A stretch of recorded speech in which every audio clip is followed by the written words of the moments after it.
Nossa sexta conferência Betel de Teologia.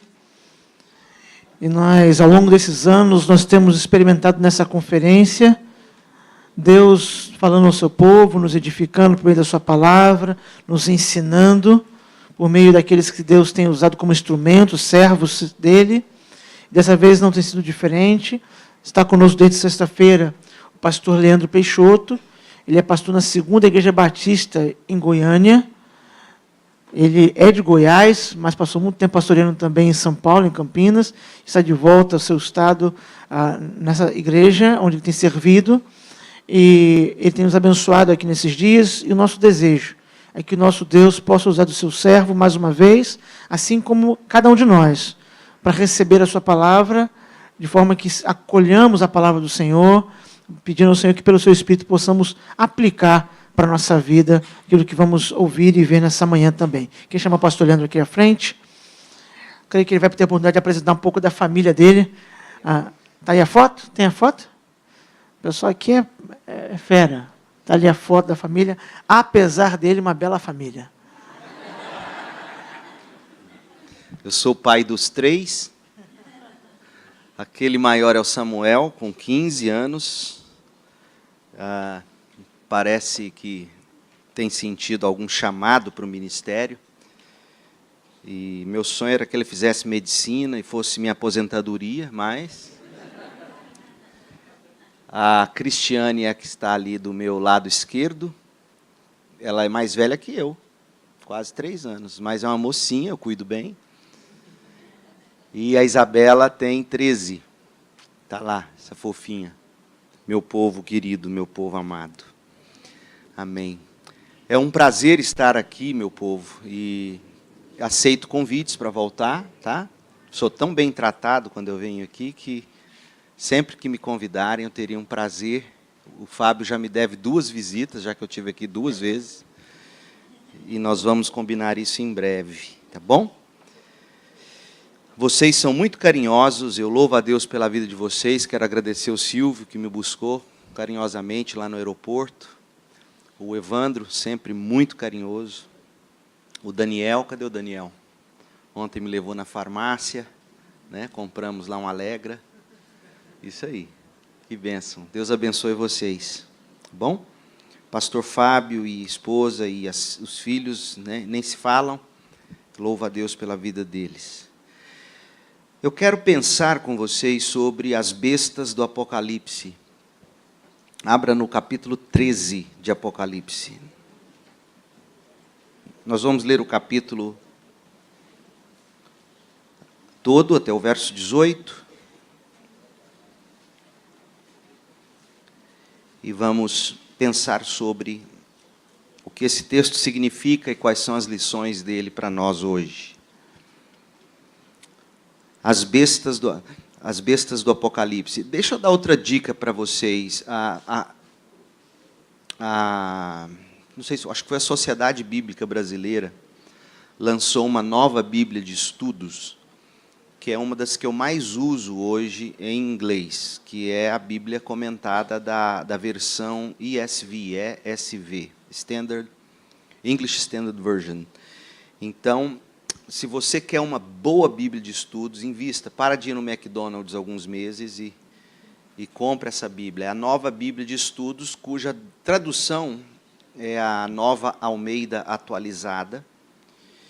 E as notas de rodapé da Bíblia de Estudos, que foi traduzida agora, que você pode ter acesso, das notas de rodapé em Apocalipse, são muito lúcidas. Gosto muito, completas. E vai te auxiliar muito na leitura do Apocalipse também. Então, é a Nova Almeida Atualizada, é a Bíblia de Estudos, Nova Almeida. De repente, os irmãos se juntam aí, fazem um pacote, conseguem um bom desconto e a igreja pode adquirir como estudo, enfim, para o ano que vem. As bestas do Apocalipse, Apocalipse 13. Então vi sair do mar uma besta. Tinha 10 chifres e 7 cabeças e uma coroa em cada chifre. Em cada cabeça estavam escritos nomes de blasfêmias. A besta parecia um leopardo, mas tinha pés como de urso. e boca como de leão, e o dragão deu à besta seu poder, seu trono e grande autoridade. Vi que uma das cabeças da besta parecia mortalmente ferida, mas o ferimento mortal foi curado. O mundo inteiro se maravilhou e seguiu a besta. Adoraram o dragão por ter dado à besta tamanho poder e também a adoraram. Quem é tão grande como a besta, diziam? Quem é capaz de lutar contra ela? Então foi permitido à besta falar grandes blasfêmias e lhe foi dada autoridade para fazer o que quisesse durante 42 meses.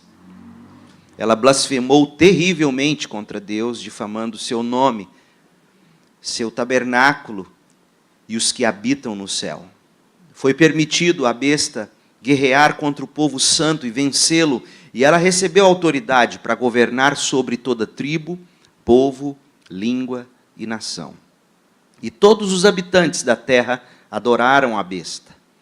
São eles os que não têm os nomes escritos no livro da vida que pertence ao Cordeiro que foi morto antes da fundação do mundo. Quem é capaz de ouvir, ouça com atenção. Quem estiver destinado à prisão, será preso. Quem estiver destinado a morrer pela espada, morrerá pela espada. Isso significa que o povo santo deve ser perseverante, permanecer fiel. Então vi outra besta que saiu da terra, tinha 2 chifres, como de cordeiro, mas falava com voz de dragão. Exercia toda a autoridade da primeira besta e exigia que a terra e seus habitantes adorassem a primeira besta, cujo ferimento mortal havia sido curado. Realizava sinais espantosos, chegando a fazer fogo descer do céu sobre a terra, à vista de todos. Enganou os habitantes da terra com os sinais que lhe foi permitido realizar em nome da primeira besta. Ordenou que fizessem uma grande estátua da primeira besta, que havia sido mortalmente ferida e sobrevivido. Então lhe foi permitido dar vida a essa estátua, para que ela falasse. E a estátua da besta ordenou que fossem mortos todos que se recusassem a adorá-la. Exigiu que grandes e pequenos, ricos e pobres, escravos e livres, todos recebessem uma marca na mão direita ou na testa, e ninguém podia comprar nem vender coisa alguma sem essa marca, que era o nome da besta, ou o número que representa seu nome. Aqui é preciso sabedoria.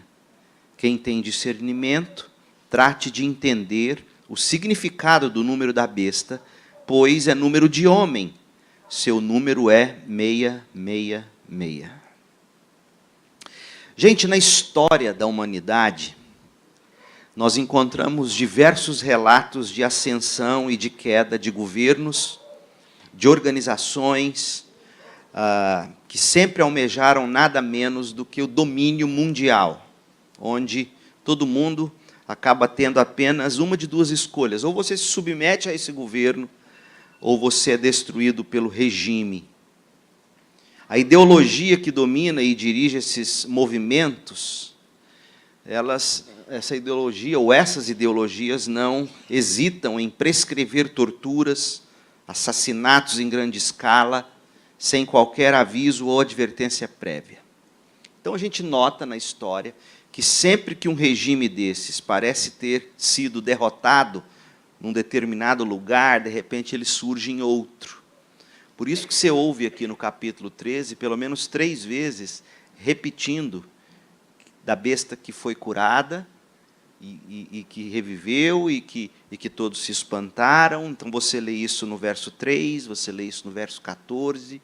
O mal ele é estancado aqui, mas ele sangra lá. Então é isso que João está nos dizendo. Então, desde Nimrod, que foi o primeiro poderoso da terra, em Gênesis 10, tem havido tiranos pelo mundo. Você vê reinos como a Síria. A gente não tem noção do que os assírios causaram por onde passaram, em termos de atrocidades. Hitler é anjo perto do que acontecia naquele tempo. A Pérsia, a Babilônia, a Macedônia, Roma, Stalin na União Soviética, Lenin depois na Rússia, Mussolini na Itália, Hitler na Alemanha, Idi Amin em Uganda, Saddam Hussein no Iraque, Osama Bin Laden com a Al-Qaeda, e aí vai. Esses homens, esses reinos e muitos outros são todos regimes do mal, monstruosos, indignos, porque eles ferem a dignidade humana que carrega a imagem de Deus. Todo assassinato é uma agressão à glória de Deus. Então, o que a Bíblia teria a dizer sobre essas histórias de crueldade que a gente sempre viu acontecer, está acontecendo, vai continuar acontecendo até o final e no fim ainda será pior. O que a Bíblia tem a dizer sobre isso? É impressionante, porque cada um desses monstruosos acontecimentos, eles se revelam, todos esses que eu citei e outros tantos, se revelam como um pequeno exemplo de Apocalipse 13, que chama de a besta, ou monstro, a serviço de Satanás. Então, Apocalipse 13, ele vai desmascarar dois dos grandes agentes das forças do inferno, que estão a serviço de Satanás. Você viu no texto, Satanás deu essa autoridade às bestas, tanto a que surge do mar, como a que surge da terra. E a autoridade que Satanás, que é o grande dragão do capítulo 12 do livro, esse Satanás, ele dá esse poder com um objetivo. O grande objetivo de Satanás no mundo é destruir o povo de Deus, o plano de Deus, a igreja de Deus. Ele tem ódio do povo de Deus. Desde o início, a sua obsessão é para destruir o plano e o povo de Deus. Então, quando a gente olha para o capítulo 13, que é um pouco indigesto para alguns, né? Difícil de ser entendido, mas importante para todos nós, a gente tem que buscar responder 3 perguntas hoje. Primeira, como e quem são esses agentes satânicos? Eu fico vendo as pessoas preocupadas em ver as mensagens satânicas subliminares da Disney e etc., né? Dos desenhos, né? E aí, mas não tem problema assistir a novela da Globo, né? A novela da Record. Então, assim, como e quem são esses agentes satânicos, conforme o Apocalipse? Como eles agem? É a segunda pergunta. E como nós podemos vencer esses agentes? É isso que a gente vai ver hoje. Primeiro, os agentes do dragão. Capítulo 12 de Apocalipse, quando apresenta a peleja de Satanás nas regiões celestes contra a igreja, porque ali o dragão está perseguindo a mulher, né, e o filho da mulher, a mulher é a igreja, Cristo, deixou-nos a imagem como a imagem de um príncipe das trevas, né? Então o capítulo 12 descreveu tudo isso, e aí eu quero que você veja como é que termina o capítulo 12. Antes de João falar da besta. Olha o último versículo, o verso 18. Então, o dragão, que é Satanás, se colocou em pé na praia. Então, dessa praia, onde o dragão está ali, olhando, matutando seus planos, João vê uma besta que sai do mar, no verso 1, e aí do 1 ao 10, João vai falar da besta que sai do mar, e a partir do verso 11 até o final do capítulo, o 18, João vai falar da besta que surge da terra. E essas bestas estão prontas para entrarem em ação no nosso período histórico. Período esse que a gente está vivendo. A era evangélica, que vai da primeira à segunda vinda de Cristo, e que João chama de 42 meses, ou 1260 dias, 3 anos e meio, conforme aí Apocalipse 13, verso 5.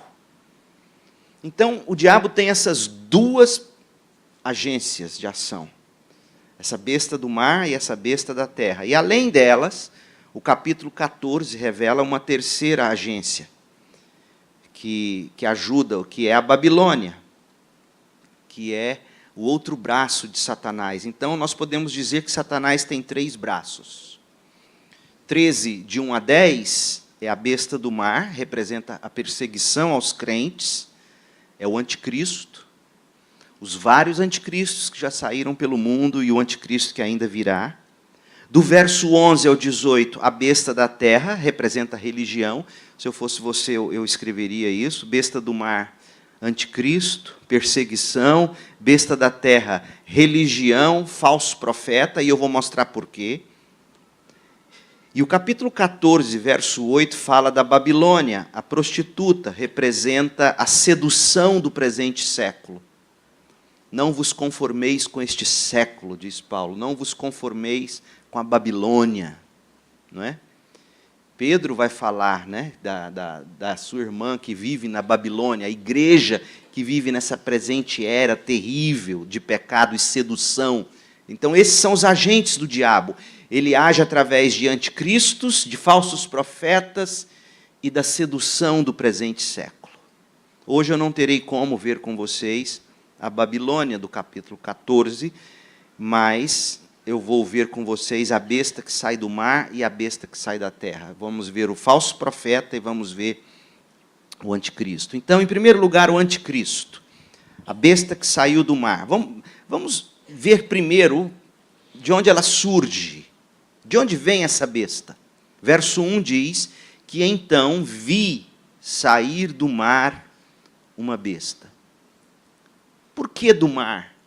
Por que sai do mar? O mar, gente, nas escrituras, nesse contexto assim, ele representa nações, governos em revolta contra Deus. É uma linguagem do Antigo Testamento. Veja Isaías 17:12.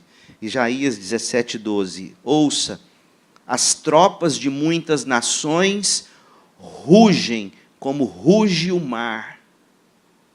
Essas grandes nações, ou muitas nações contra Israel, elas rugem como ruge o mar. Escute o estrondo dos exércitos que avançam como ondas estrondosas.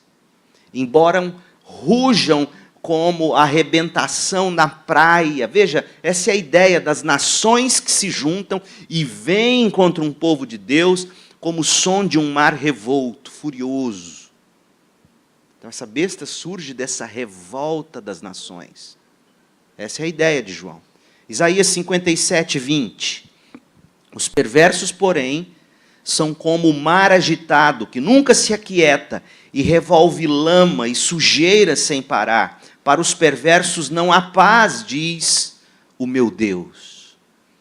Então, esse coração revolto, que expele sujeira, como o mar que expele sujeira durante a noite, e você chega na praia, está lá o mar que cuspiu toda a sujeira da noite. Ali a sujeira lançada na praia. Essa é a ideia. Adiante, em Apocalipse, João confirma o que eu estou dizendo, e o que o profeta Isaías falou. Abra em Apocalipse 17:15, e veja. Em seguida, o anjo me disse, as águas que você viu, onde a prostituta governa, representam as multidões de todas as nações e línguas. Logo, gente, a besta que surge do mar, ela simboliza a perseguição de Satanás através dos governos, através de organizações, através de regimes ou políticas montados contra o reino de Deus por homens maus ao longo da história. A besta que surge do mar, o anticristo que surge das revoltas populares, das revoltas das nações contra a igreja e o povo de Deus. João está nos mostrando isso. E isso vai piorar e vai culminar com o domínio mundial dirigido contra o povo de Deus no final da era em que nós estamos vivendo. Então, nós temos uma visão geral do anticristo, conforme ele é narrado na Bíblia. E aqui, João está resumindo o que a Bíblia como um todo falou. Deixa eu mostrar para vocês como é que esse anticristo é pintado em Daniel, por Jesus, nas cartas de João e pelo apóstolo Paulo. Você vai perceber que confirma o que a gente está dizendo, esse agir anticristão que vem dos povos e nações contra a igreja, e que se personifica através de seus líderes políticos, através do grande anticristo que virá. Então, Daniel primeiro, quem é ele? Como é que Daniel descreve? Em Daniel 7, em linguagem apocalíptica, a gente vê que o anticristo é representado inicialmente não como uma pessoa, mas como reinos. E aí em Daniel 7 você vê reinos representados pelo leão, o urso, o leopardo e outro terrível. Então, respectivamente, quem são esses impérios que Daniel está descrevendo? O leão, o urso, o leopardo e outro terrível. Respectivamente, seria o leão, o Império Babilônico, o urso, o Império Medo-Persa, o leopardo, o Império Grego, e o outro terrível, o Império Romano, que finalmente massacrou com Israel e Jerusalém no ano 70 depois de Cristo, quando a morte foi terrível que aconteceu com eles. Então, isso para o judeu foi um acontecimento devastador. E outro, tanto que ele diz, e outro terrível, né? Então, Daniel está mostrando para nós, ele já, em palavra profética, ele anteviu esses reinos, ele falou desses reinos, ele viveu em alguns deles. Então, ele está mostrando que esse anticristo são nações que se mobilizam contra o povo de Deus. Nós já vemos isso acontecer, né? Eu não preciso ficar chovendo no molhado aqui. Jesus falou do anticristo em duas perspectivas. Primeiro, o anticristo foi descrito como o imperador romano Tito, que no ano 70 depois de Cristo destruiu Jerusalém e o templo. Jesus fala dele em Mateus 24, no seu sermão profético, os versos 15 a 20. Jesus mistura ali o período que viria logo a seguir, que é a destruição de Jerusalém e do templo no ano 70, e depois o anticristo ele é anunciado como um personagem escatológico, a partir do verso 21 de Mateus 24 até o verso 28. Então a profecia bíblica vai se cumprindo historicamente e vai ter a sua consumação final. Então Jesus fala do que aconteceria com aquele povo imediato, logo depois da sua morte e ressurreição, anos 70, e ele fala do grande que virá e personificará todo o poder do mal que ao longo da história já veio destruindo o povo de Deus. Nas cartas de João, as duas primeiras cartas de João, nós aprendemos que o anticristo sempre esteve presente na figura de perseguidores, naqueles que propagam ensinos que se opõem à verdade de Cristo. Você vê isso em 1 João 2, 22, 1 João 4, 2 e 3, 2 João 7. Então, como o Evandro citou na escola bíblica dominical, aqueles que não confessam que Jesus veio em carne, já existiam falsos crentes, anticristos. Hoje nós temos, dentro de seminários que duvidam e ensinam que Jesus não é Deus, ou não creem na divindade de Cristo. Gente que se diz cristã, teólogos, anticristos, de acordo com 1ª e 2ª de João. Não sou eu que estou dizendo. Não sou eu que sou belicoso. A Bíblia fala isso. Já existia nos dias de João, existem hoje esses anticristos. E Paulo é quem vai dar uma visão melhor, mais bem elaborada dessa besta que surge do mar. Paulo vai falar, 2 Tessalonicenses 2, de 1 a 12. Paulo chama esse homem de homem do pecado. E aqui, eu creio, Paulo está falando desse que virá nos tempos do fim. E como será ele? É importante a gente perceber isso. Primeiro, ele surge da grande apostasia que vai acontecer. 2 Tessalonicenses 2, verso 3. Vai ter uma grande apostasia. A gente vê isso acontecendo. Alguém me perguntou aqui sobre a secularização no intervalo. Nós vemos as igrejas secularizadas. As igrejas estão muito mais atrás de sinais e de maravilhas e de prosperidade e de consertar casamento e de encontrar alguém. Gente, eu sei, tem uma igreja em Goiânia, você não acredita. Quase que eu disse o nome. A gente leva processo hoje em dia, mas enfim, mas não vou dizer não. A mulher recebe uma visitante e louva a Deus, contando para a visitante, que Deus tinha dado o pastor como seu marido. Até aí tudo bem, né? Pastor talvez fosse solteiro, mas não. Diz que foi uma resposta de oração, porque o casamento do pastor não ia bem, e aquela mulher não servia para ser a mulher do pastor, então ela orou para que eles se separassem, e ela casou com o pastor. E Deus deu para ela aquele maravilhoso marido. Pelo amor de Deus. Aqui talvez não tenha chegado, tomara que não, mas lá em Goiânia tem um tal de orar contrário. Não ora contrário. Então eu estou pedindo uma bênção, e você não pode orar contrário à minha bênção. Gente, isso é macumba. Isso é despacho, isso é pôr o nome do namorado da outra na boca do sapo, lá no cemitério. Isso não é cristianismo.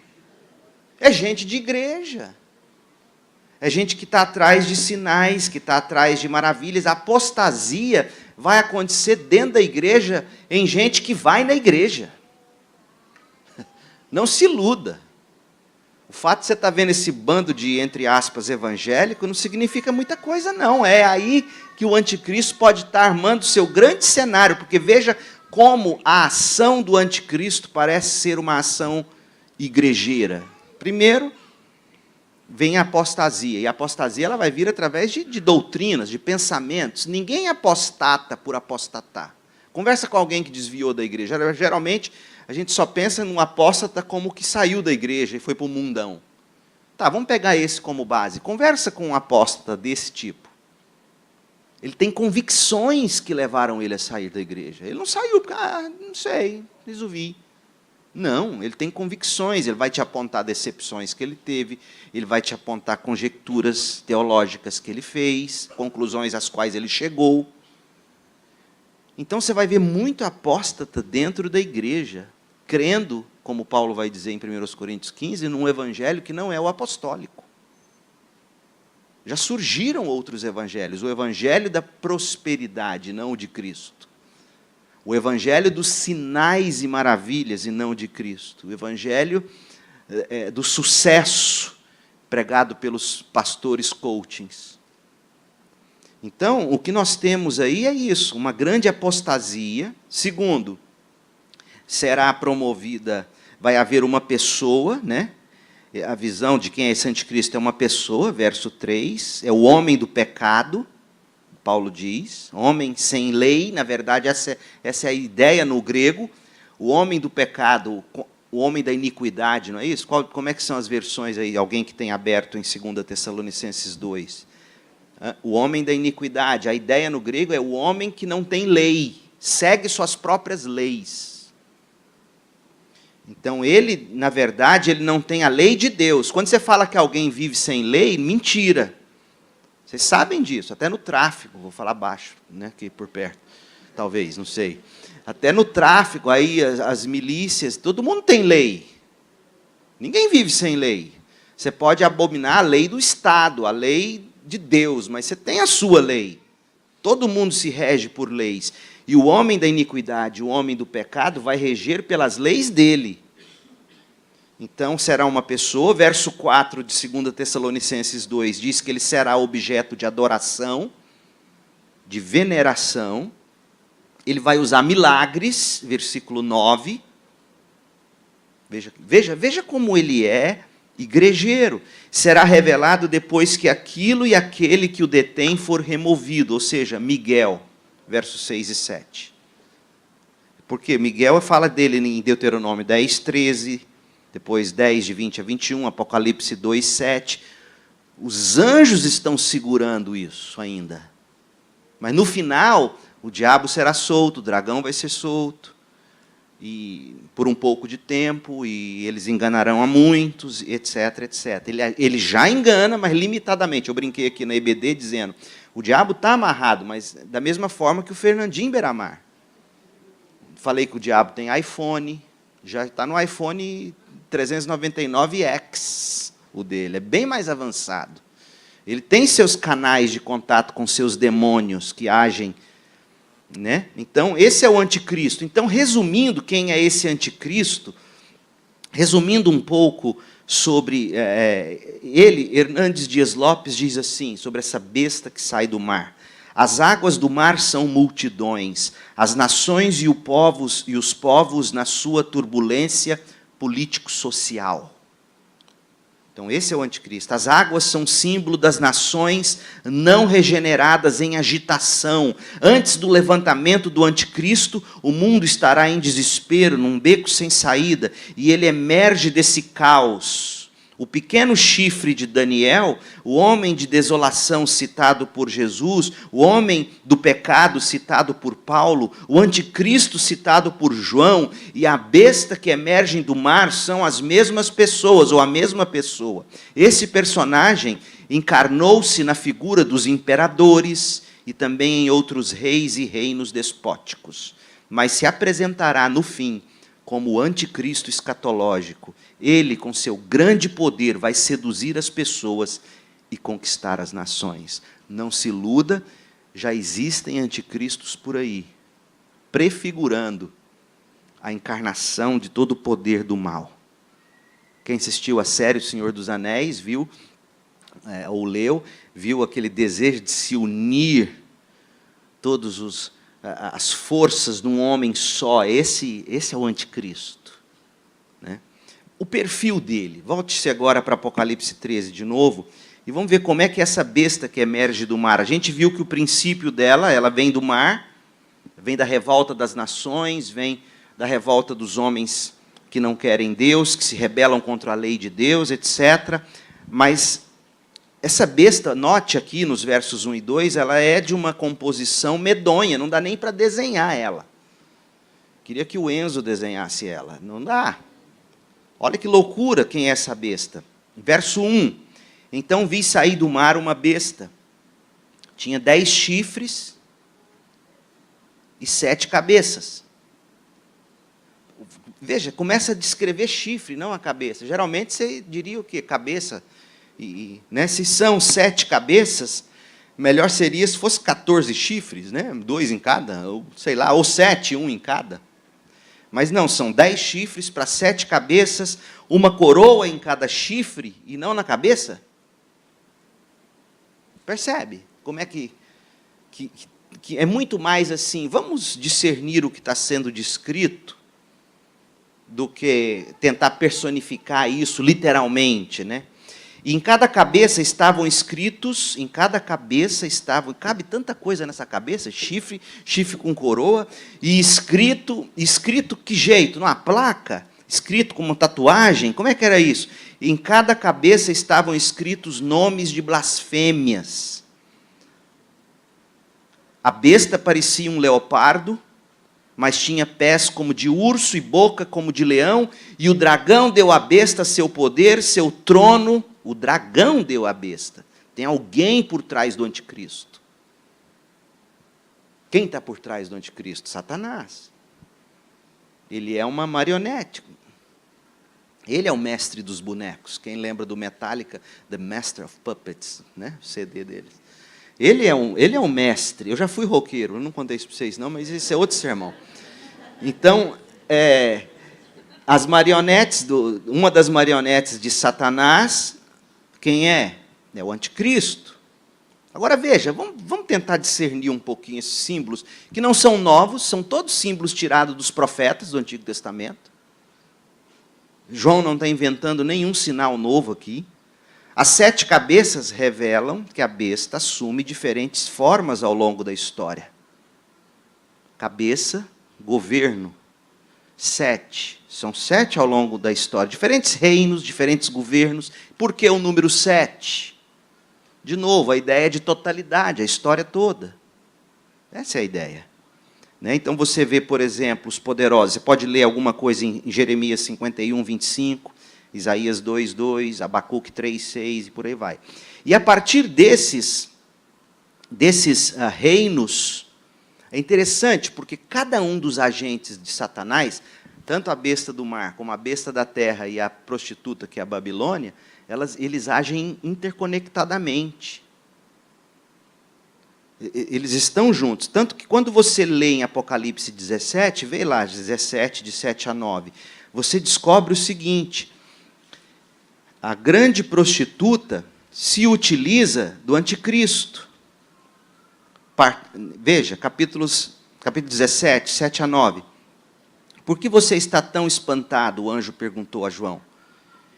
Eu lhes explicarei o mistério desta mulher, a Babilônia, a prostituta, e da besta com 7 cabeças e 10 chifres, na qual ela está montada. Então, como é que governos anticristãos agem? Agem com sedução para destruir a igreja.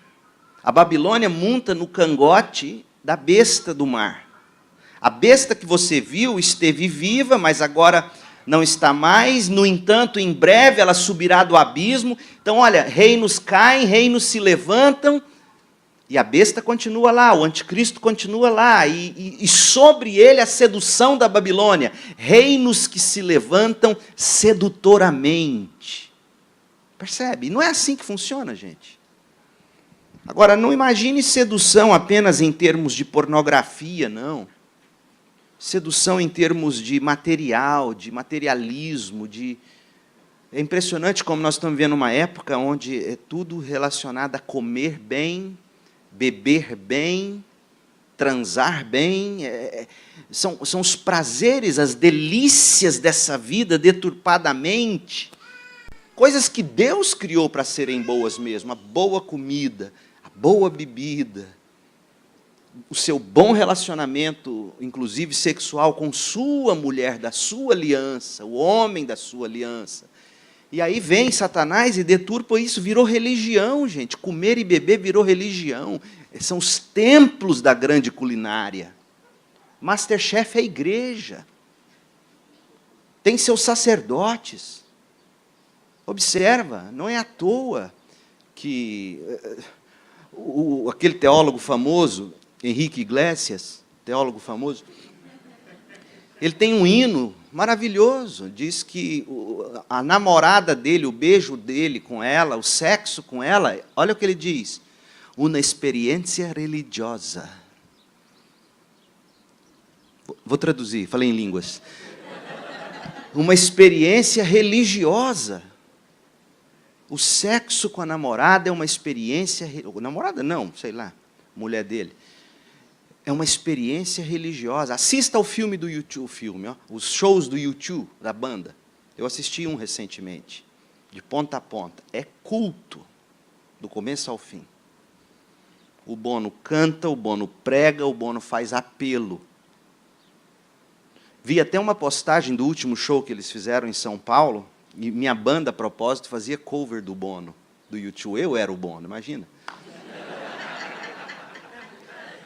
Gente, olha, eu sou eclético, eu já fui de Bono a lambada, já fui campeão de lambada em Goiás.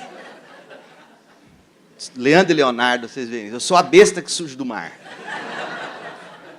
Deus me livre. Então, aí eu vi alguém postando no Facebook algo impressionante. Fui ao show do U2 em São Paulo, lá o Bono cantou, pregou, fez apelo, foi culto melhor do que em muitas igrejas. Eu falei, é isso. É isso que está acontecendo. As pessoas hoje vivem isso. A besta que surge do mar, ela não vem sozinha. Ela vem com a Babilônia. Ela vem com a sedução. E aí o texto continua aqui em Apocalipse 17, explicando isso. E reinos são derrubados, culturas são destruídas, mas outras renascem, e renascem ainda com mais força e poder de persuasão. Gente, veja o que está acontecendo nos Estados Unidos. Aquele império, se não houver uma mudança, vai ruir todo aquele mundo novo de liberdade e democracia na mão de um povo sem escrúpulo. Quando você fala de liberdade de todos e para todos, quando os pais daquele país escreveram a Constituição, era liberdade baseada num princípio, existia um menor princípio cristão. Hoje, as liberdades é a liberdade que cada um tem direito de escolher, e quando você escolhe, cada um sua própria maneira de se expressar, sabe como é que o mundo passa a viver? Em clãs, como no paganismo. Na época dos bárbaros, clãs. Você quer ver como já existem clãs? Os movimentos LGBT, aqueles que se vestem de preto, os que seguem Star Wars, são tribos, Verdade, para o bem ou para o mal. Não, mas não, Star Wars é ótimo, não estou criticando, não, é bom. Eu assisto. Nunca entendi, mas assisto. Então você percebe clãs. Tem o clã do BTS. Quem conhece BTS? Já ouviu falar? Os coreaninhos que cantam.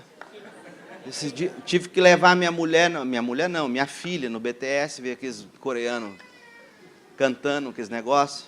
Então, tem esses clãs. Hoje, a sociedade, ela se movimenta. E como é que esses clãs hoje chamam, ou estão tomando nome? Como é que é o nome deles? Sociologicamente, politicamente falando? Minorias.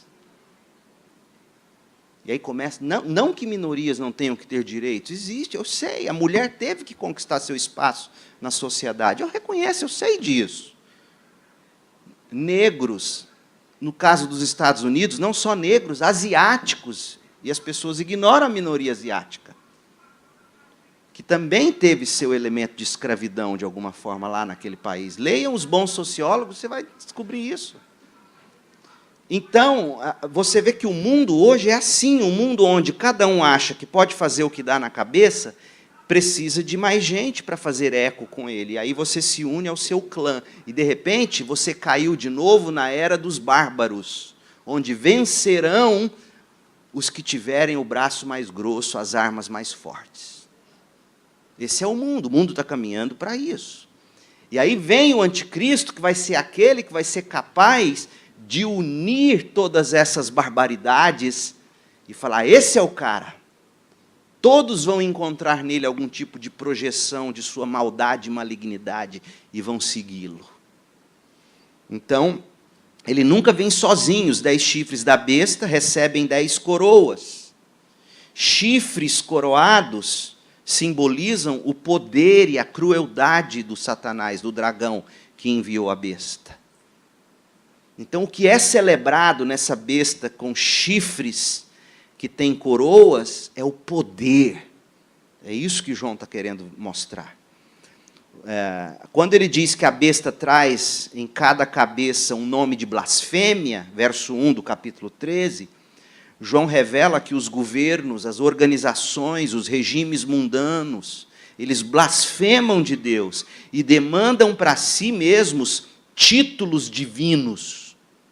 São títulos divinos que eles atribuem a si e que, ao mesmo tempo, blasfemam contra Deus. É isso que está acontecendo. Se a gente souber fazer uma leitura do cenário ao redor, a gente já vê isso acontecer, sem precisar ver um dragão, ou um monstro, ou um chifre. O problema é que a gente fica esperando aparecer um senhor Tunos, né? O anticristo é o senhor Tunos, um papa negro, como já disseram. Para. Então, outra coisa, o texto diz que parecia um leopardo, pés de urso, boca de leão. O dragão deu à besta o seu poder, seu trono e grande autoridade. O que é isso? Parecia um leopardo, a rapidez, sobe com rapidez ao poder. Pés de urso, esmaga os oponentes, esmaga a igreja, esmaga o cristão. Boca como de leão, devora todos no seu caminho. Como é que os cristãos morriam nas arenas de Roma? Leões devoravam eles. Então, quando João escreve isso, os cristãos do primeiro século entendiam isso, a rapidez com que o governo assírio, digamos, foi destruído e vieram os persas em seguida. Não, depois veio a Babilônia e destruiu tudo, rápidos como leopardos. Nós estamos começando de novo a ver rapidez, mobilização. Mas os pés são iguais, pesados como do urso que esmagam, a boca é como um de leão que devora. E esse dragão, o diabo, deu à besta o poder, o trono, grandes autoridade. E a besta não é apenas, gente, uma concentração de poderes políticos e militares, mas também a personificação da maldade de Satanás, obtendo para si a autoridade do próprio diabo. É o representante, é o avatar de Satanás. Essa é a ideia. Então, nós falamos do surgimento da besta, um pouco do perfil. Vamos falar da popularidade dela agora. A vantagem da gente estar vivendo aqui no século XXI é que já deu tempo suficiente para a gente perceber que o mal se reinventa. que Satanás se reorganiza e que as forças do mal sempre ressurgem de uma forma ou de outra. Aliás, nossa geração nunca foi tão fascinada com retrô. Né? Esse retrô, coisa antiga. Quando eu era moleque, lá em Goiás, eu ficava doido para parar de comer na roça, para ir comer no shopping. Lembro quando inaugurou o grande shopping de Goiânia. Goiânia não tem nem 90 anos, é nova capital. E a gente comia sempre. Eu lembro, eu fui criado na casa da minha avó em Caldas Novas, terra das águas quentes, casarão de fazenda, com assoalho de madeira, escutava assombração de noite, via essas coisas tudo. E eu tinha pavor daquilo, eu queria cidade, cidade.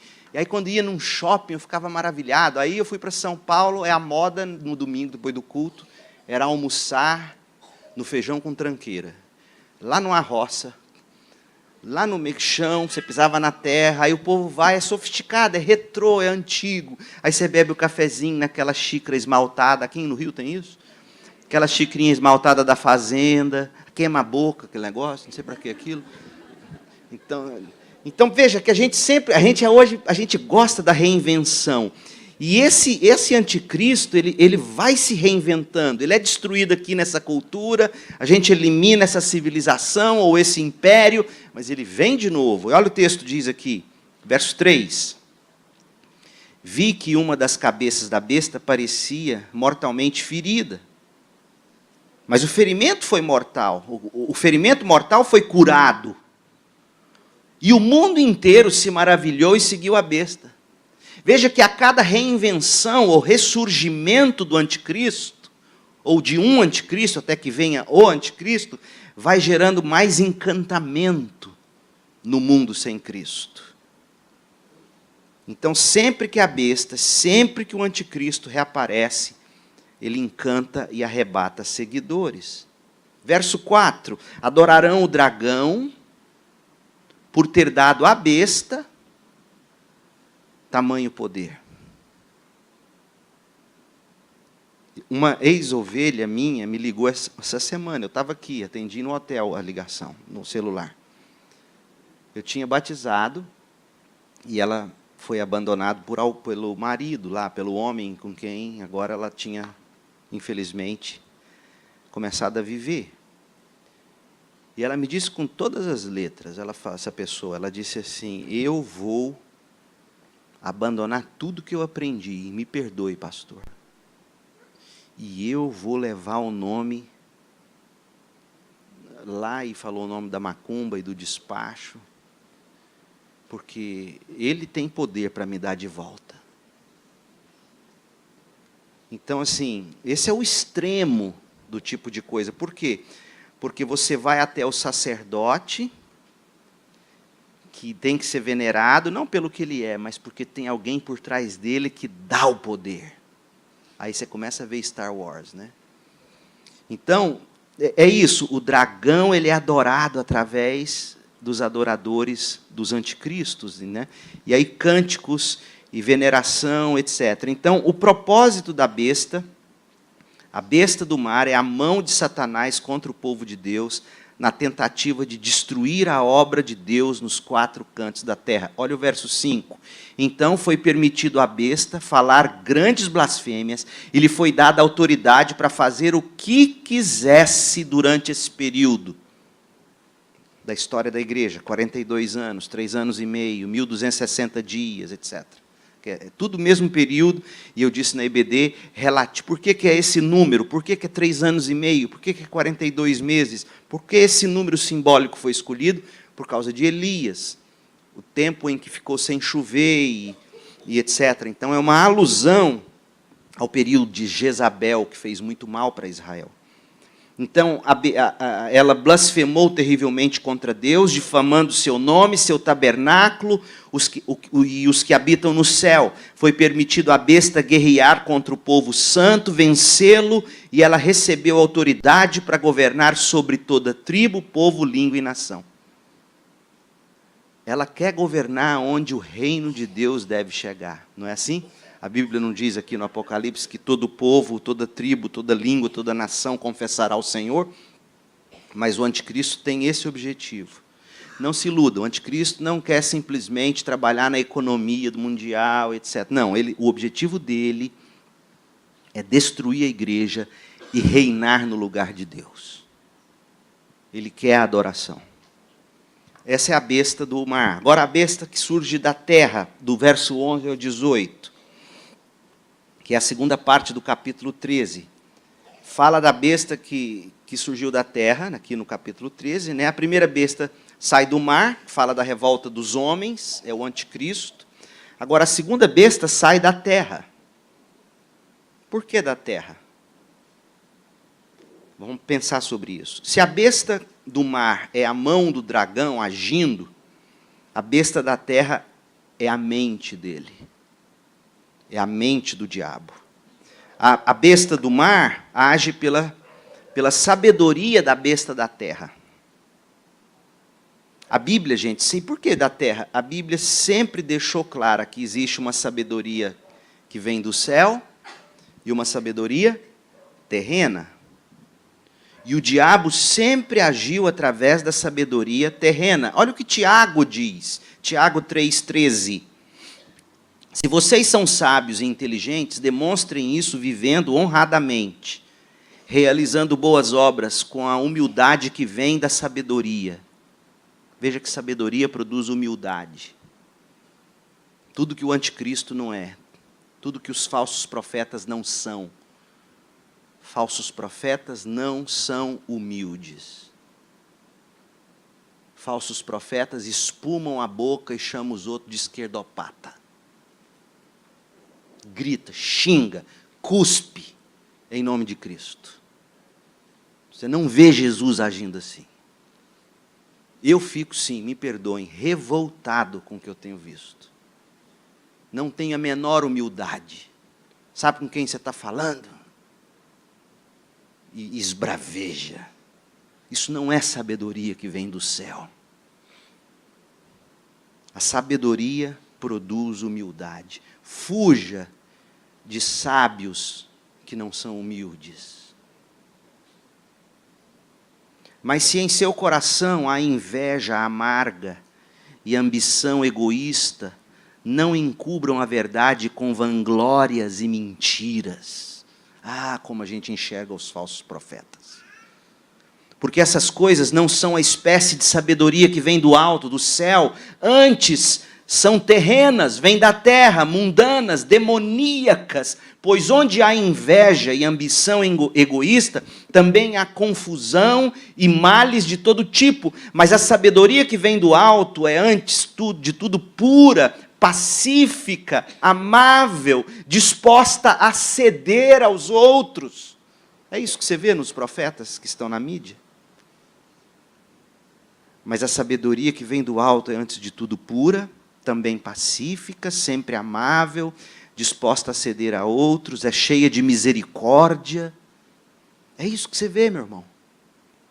É o fruto de boas obras, não mostra favoritismo, é sempre sincera. E aqueles que são pacificadores plantarão sementes de paz e ajuntarão uma colheita de justiça. A gente sempre age segundo a sabedoria que a gente tem. A mão sempre age segundo a mente.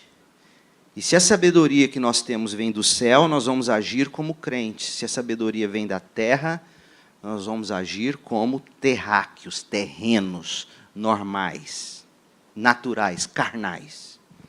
Então, Paulo vai dizer em Filipenses 3, 17 e 19, irmãos, sejam meus imitadores, aprendam com aqueles que seguem nosso exemplo.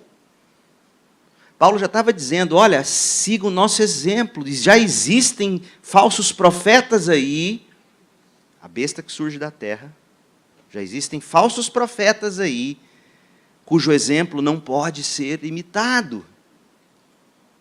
Pois, como lhes disse muitas vezes, e o digo novamente com lágrimas nos olhos, há muitos cuja conduta mostra que são, na verdade, inimigos da cruz de Cristo. Estão rumando para a destruição, o Deus deles é o próprio apetite. Vangloriam-se de coisas vergonhosas e pensam apenas na vida terrena. Gente, a besta da terra é a mente de Satanás. Ela é o falso profeta. Agora, falsos profetas, eles não são apenas falsos profetas religiosos. Existem falsos profetas pregando autoajuda o tempo todo. Na rádio CBN você escuta todo dia, pelo menos 1 ou 2 falando. Como tem ganhado dinheiro esses homens que surgem escrevendo sobre autoajuda? Ouça o Cortella no rádio. Ouça as mensagens de autoajuda que ele prega. É evangelho do pior. Leandro Carnal. Ouça, preste atenção em como já existem falsos. Não imagine um falso profeta sendo apenas um desses de igreja. A sabedoria da besta não está contida nos templos que se desviaram do cristianismo. A sabedoria da besta está por toda parte, onde qualquer filosofia de vida que é pregada e que não tem cheiro de cruz, da cruz de Cristo, é uma filosofia anticristã. É uma cosmovisão anticristã. Então, a besta da terra é a mente de Satanás, tanto que ela, olha como é que ela é lançada no abismo, Apocalipse 19, 20. Mas a besta foi presa e com ela o falso profeta, que fazia sinais em seu nome, sinais que enganaram todos que haviam recebido a marca da besta e adoravam sua estátua. Tanto a besta como seu falso profeta foram lançados vivos no lago de fogo que arde com enxofre. As duas. Então a besta da terra simboliza a falsa religião, a falsa filosofia, o falso evangelho, que a gente vê o tempo todo nas mídias e nos templos ditos evangélicos. É impressionante como as pessoas estão atrás de evangelho, mas não dão esse nome a isso. A besta que surge da terra, gente, como é que ela opera? Vamos lá, Apocalipse 13, 11. Deixa eu mostrar para vocês. Primeiro, ela engana pela capa, mas se revela pelo conteúdo. Apocalipse 13, 11. Então vi outra besta que saiu da terra, tinha 2 chifres, como de cordeiro, tinha aparência de crente, mas falava com voz de dragão. Falava como o diabo. Paulo chama isso de doutrinas de demônio. Então, você quer conhecer o falso profeta? Veja o que sai da boca desse cordeiro. Compara o que ele prega com o evangelho. 1 Timóteo 4, de 1 a 5, Paulo dizia já o seguinte: o Espírito afirma claramente que nos últimos tempos alguns se desviarão da fé, dando ouvido a espíritos enganadores e a ensinamentos de demônios que vêm de indivíduos hipócritas, mentirosos, cuja consciência está morta. Dorme em paz com seu pecado. Tais pessoas afirmam que é errado fazer isso, aquilo, e aí ele vai. Então, veja, não julgue pela aparência, não julgue pelo tamanho, não julgue pelo impacto. Julgue pelo que sai da boca, em coerência com a vida. Então, ela é pela capa, ela engana, ela tem 2 chifres, é até mais bonitinha do que a besta anterior, né? A julgar pelos 10 chifres, 7 cabeças e coroa. Então, é até mais simpática. Um cordeirinho com 2 chifres é bonitinho, né? Dá até um filminho. Imagina um cordeirinho com 2 chifrinhos. Dá até filme de ficção. Aparece até no Hobbit, se brincar. É bonitinho isso. Mas, ouça o que sai. É voz de dragão. Outra coisa. A besta que surge da terra engana pelo poder, mas se revela pelo procedimento. Olha o verso 12 a 17 de Apocalipse 13. Essa besta, ou falso profeta, exercia toda a autoridade da primeira besta. Veja que eles agem em conjunto.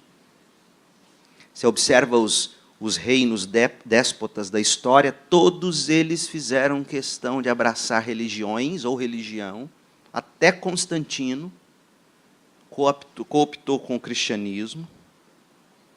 Então, anticristo gosta de falso profeta. Andam junto.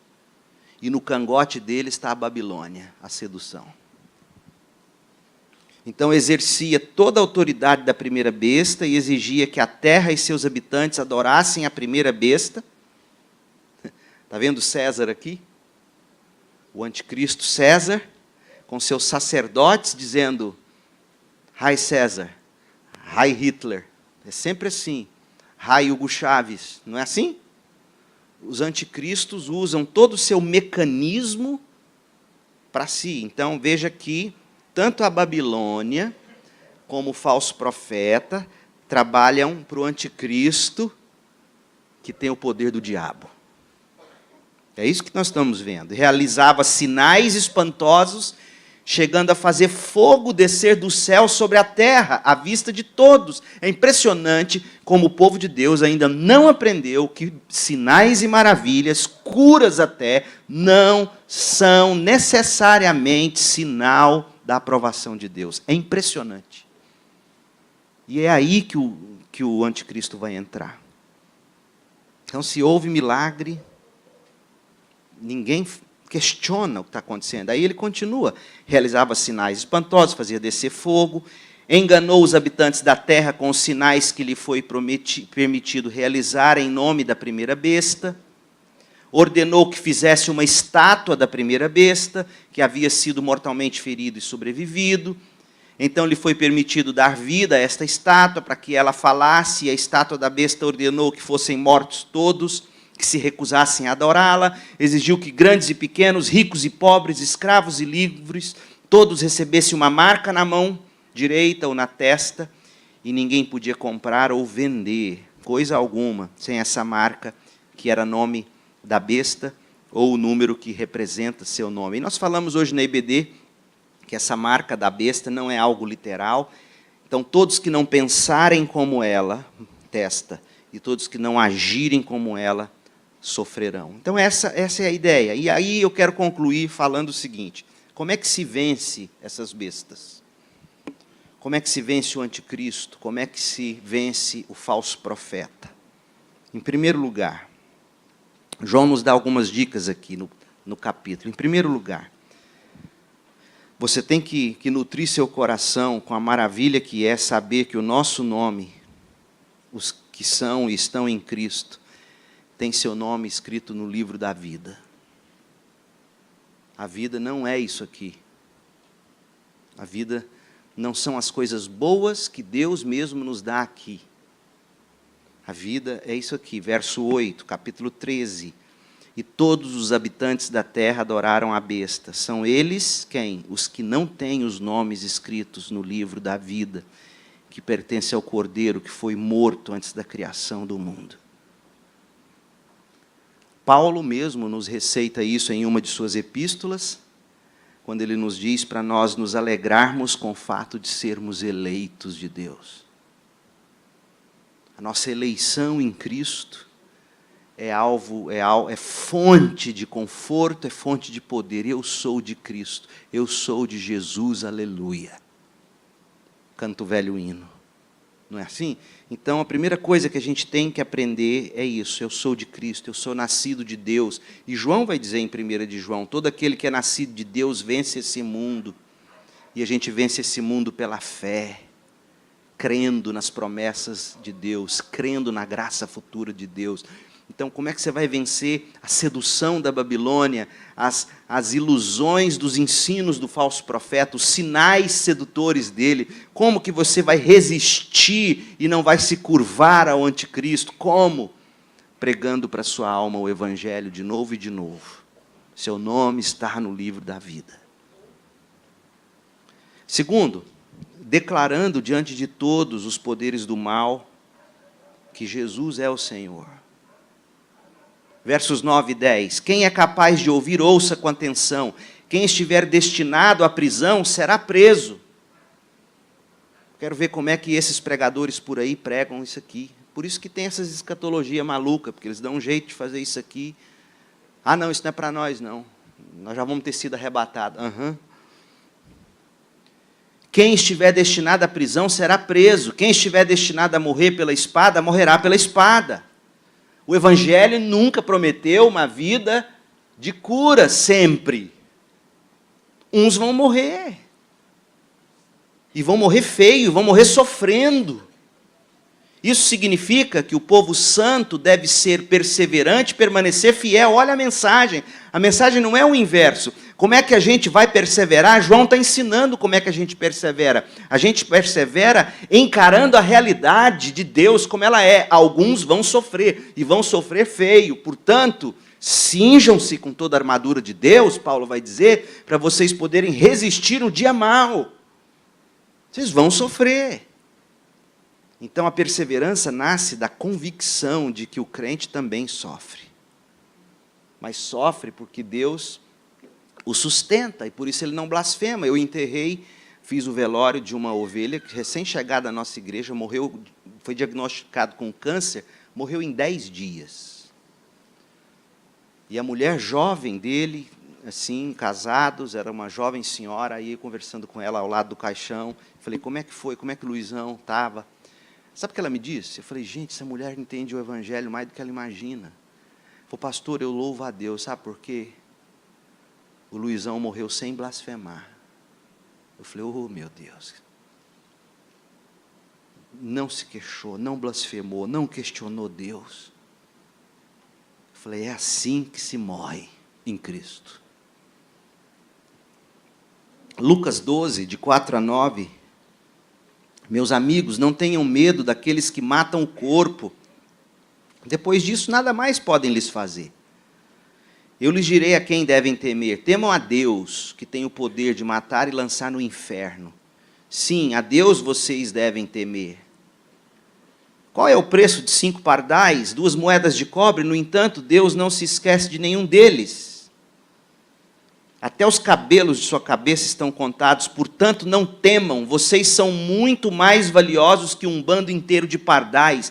Eu lhes digo a verdade, quem me reconhecer aqui diante dos homens, mesmo diante da perseguição, o Filho do Homem o reconhecerá na presença dos anjos de Deus, mas quem me negar aqui será negado diante dos anjos de Deus.